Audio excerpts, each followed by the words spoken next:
Chers et sœurs, j'espère que vous allez bien. Voilà, comme convenu avec Samuel, on a voulu partager ensemble une parabole dans l'évangile de Luc. Au chapitre 18, il nous est parlé du juge et de la veuve. Un texte très, très puissant, très fort. Quand on s'y arrête comme cela, on s'aperçoit qu'il y a vraiment des pépites qui peuvent nous enseigner. On a vraiment des paroles qui peuvent vraiment nous tenir, nous faire réaliser la puissance de la prière. Et ce que Samuel a donné, c'est quelque chose de puissant, vraiment déguisé, et qui vraiment va nous faire prendre conscience ô combien nous avons besoin de persévérer dans la prière. Et vu qu'on voulait compléter, on voulait compléter un petit peu ce qui a été dit dans l'évangile de Luc, alors je me permets de voir 3 points très rapidement avec vous pour amener un plus finalement dans cet enseignement. C'est la différence entre le juge et Dieu. Le juge, lui, refuse de faire justice à cette veuve.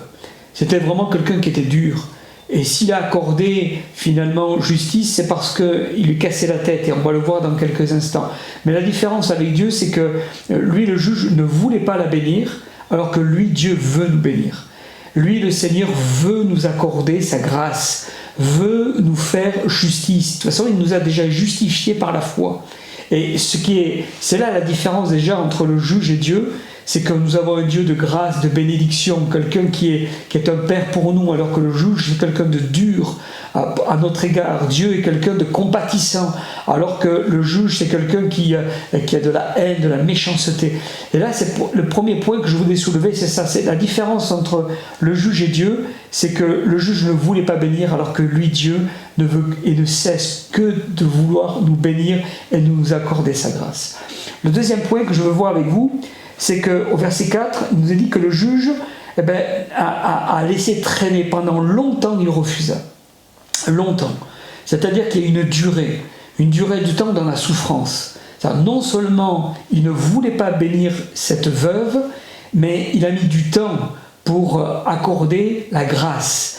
C'est quelqu'un qui a fait souffrir cette femme pendant peut-être des semaines, des mois, voire des années. La Bible ne nous précise pas combien de temps, mais en tout cas suffisamment de temps pour que cette femme soit, je dirais, exaspérée, découragée. Et c'était vraiment, je dirais, quelque chose de dur qu'elle était en train de vivre. Et la différence avec Dieu, c'est qu'au verset 7, la Bible nous dit « Il ne tardera pas à notre égard ». Vous voyez, autant Dieu, c'est lui qui veut bénir, alors que le juge refuse de bénir. D'un autre côté, en deuxième point, le juge refuse et met du temps pour accorder sa grâce, alors que lui, Dieu, ne tardera pas à nous bénir et nous apporter sa bénédiction à notre égard. Et le troisième point que je voudrais voir avec vous, c'est au verset 5, il est dit, et c'est le juge qui parle, « Je lui ferai justice afin qu'elle ne vienne pas sans cesse me casser la tête. » C'est une phrase qui est intéressante, puisqu'il nous est parlé de me casser la tête. Et quand vous regardez dans le grec de casser la tête, c'est hypopiazo, qui veut dire littéralement frapper au visage, malmener, rouer le cou. C'est-à-dire que cette femme, dans l'explication de ce texte, de cette histoire que Jésus relate, cette femme, chaque fois qu'elle allait voir le juge, c'était à la limite pour le rouer de cou, comme nous a dit, frapper au visage, le malmener, j'imagine, prendre par le col et secouer comme cela. En fait, cette femme n'avait rien à perdre. Elle avait perdu son mari, elle arrivait difficilement à joindre les deux bouts, elle devait probablement nourrir ses enfants, elle était seule, abandonnée, elle n'avait rien à perdre, et de surcroît, elle vivait une injustice incroyable. Alors cette femme voulait absolument obtenir justice pour avoir un gain, pour bénéficier de quelque chose. Alors elle n'avait rien à perdre. Et ça nous enseigne que, en tant que chrétiens, nous devons prier à cette même mesure-là, à un tel point que nous n'avons rien à perdre. il faut y aller, il faut persévérer. C'est pour ça qu'il nous est dit que celui qui crie à lui jour et nuit. J'aime bien cette phrase, j'aime bien cette parole. Et Dieu ne fera-t-il pas justice à ses élus qui crient à lui jour et nuit? Ça, c'est de la persévérance. C'est comme si on secouait le cocotier, c'est comme si on allait au taf, qu'on n'a rien à perdre parce qu'il y a des enjeux spirituels, parce qu'il y a quelque chose d'incroyable qu'on doit bénéficier. En fait, cette femme avait la niaque. Et Dieu nous montre au travers de ce texte que nous avons besoin d'avoir la niaque, la hardiesse dans la prière. Jour et nuit, persévérer, demander à Dieu, et ressasser toujours les mêmes paroles pour qu'on puisse obtenir justice. Et au travers de ce texte, vous connaissez la fin de cette pensée, quand il est dit « Et Dieu ne fera-t-il pas justice à ces élus qui crient jour et nuit, et tardera-t-il à leur égard ?» Tardera-t-il à leur égard?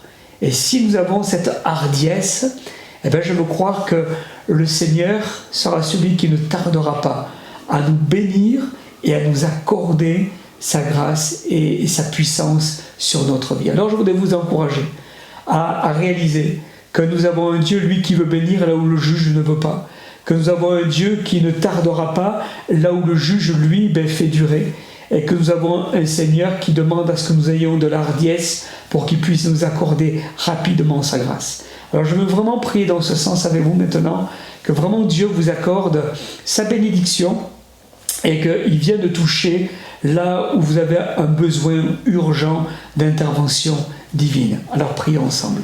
Seigneur Jésus, je veux te prier et te remercier. Je veux m'associer avec Samuel et nous voulons nous associer ensemble pour notre frère, notre sœur qui est là à regarder cette vidéo. Nous voulons te demander vraiment d'accorder ta grâce, d'agir en profondeur.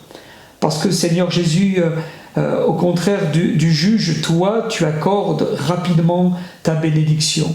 Tu es celui qui nous demande par contre d'avoir de la hardiesse, d'avoir, Seigneur, de cette niaque, d'aller vraiment au combat pour pouvoir obtenir la bénédiction. Alors je veux te prier pour que vraiment tu accordes, Seigneur Jésus, à tes enfants, Seigneur Jésus, cette solution par la prière. Parce que nous savons que la prière du juste a une grande efficacité. Et que nous savons qu'en priant avec hardiesse, en criant à toi jour et nuit, Seigneur, nous allons obtenir miséricorde et bénédiction. Et je veux croire que dans ces temps de confinement, ce soit l'occasion vraiment d'obtenir des bénédictions, Seigneur Jésus, de ta part, des grâces particulières venant de toi.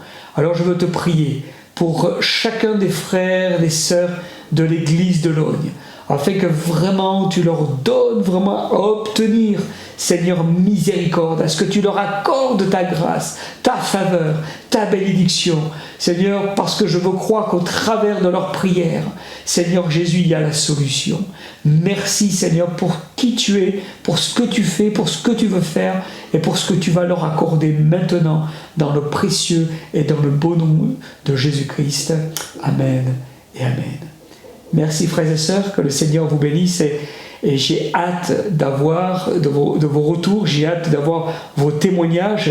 Partagez-nous vos témoignages au travers de tout ce que nous pouvons vous apporter comme capsule vidéo, parce que nous voulons croire qu'au travers de ce que nous partageons, le Seigneur est à l'œuvre et il va agir de manière puissante. Que Dieu vous bénisse.